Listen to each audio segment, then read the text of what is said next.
Mon père déteste la bourse. Ses actions sont passées de 10 000 € à 1 395 €.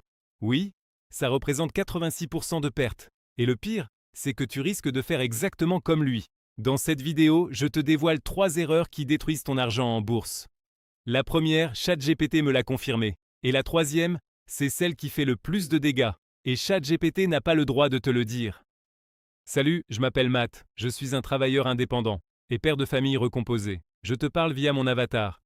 Je te rappelle que ceci ne représente pas un conseil en investissement. Je n'en ai ni le droit, ni la prétention. Bref, je te partage mon expérience en quelques minutes dans cette vidéo. Allez, mate-moi ça. L'erreur numéro 1, c'est l'émotion. La bourse, c'est censé être froid. Ce sont des mathématiques et aussi de la psychologie. Mais dès que ton argent est en jeu, ton cerveau disjoncte. Mon père, dans les années 2000, entend parler de l'introduction en bourse d'EDF à environ 30 €, mais sans y prêter plus attention. Quelques mois plus tard, il voit EDF partout, à la télé, dans les médias, même son voisin lui en parle. Opportunité incroyable, valeur sûre. EDF grimpe à 86 €.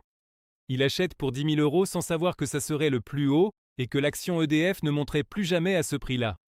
Résultat, il a acheté au pire moment. Pourquoi ? À cause du FOMO. Fear of missing out, la peur de rater le train. Et en bourse, quand tu ressens ça, c'est souvent déjà trop tard. Si tu investis sur le long terme, une bonne action aujourd'hui restera une bonne action demain. Alors prends le temps d'analyser ton entreprise et respecte tes critères froidement. Deuxième erreur, et celle-ci peu de gens osent la dire. Écouter aveuglément son conseiller financier. Ton conseiller travaille pour la banque, est rémunéré par la banque, a des objectifs de vente.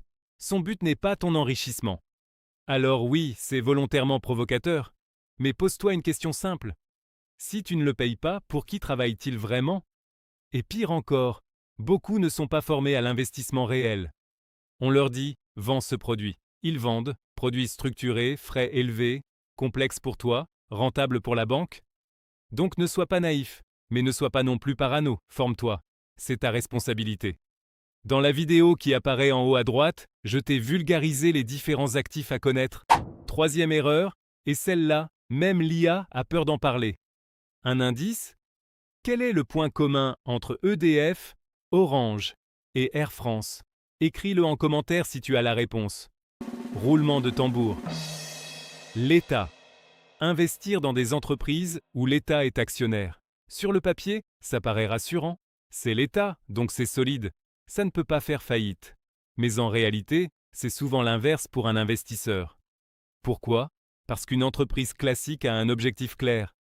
Faire du profit. Mais quand l'État est au capital, l'objectif change.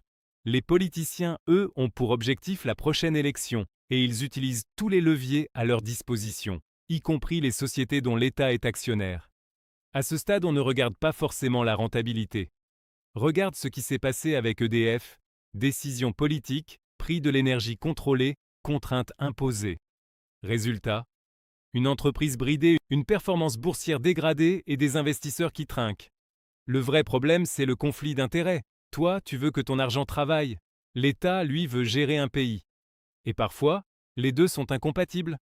Une entreprise pilotée par la politique ne sera jamais pilotée uniquement pour ton rendement. Abonne-toi, like et partage pour soutenir la chaîne.